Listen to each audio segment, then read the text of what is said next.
আসসালামু আলাইকুম ওরহমতুল্লাহি ওবারাকাতু।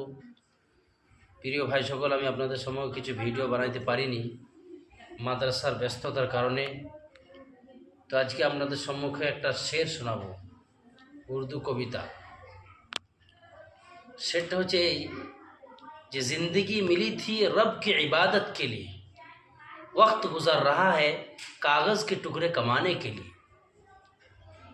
न कफन में जेब है न कब्र में अलमारी, कमाल की बात तो ये है कि मौत का फरिश्ता रिश्वत भी नहीं लेता।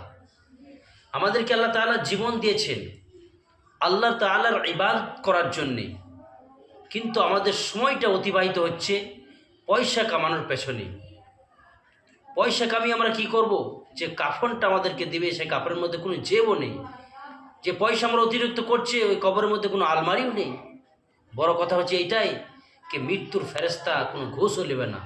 ওই জন্য প্রিয় ভাই সকল, আমরা ওয়াক্তকে কাজে লাগাই, সময়কে কাজে লাগাই এবং আল্লাহ তাআলার ইবাদতের মধ্যে আমরা লিপ্ত থাকি।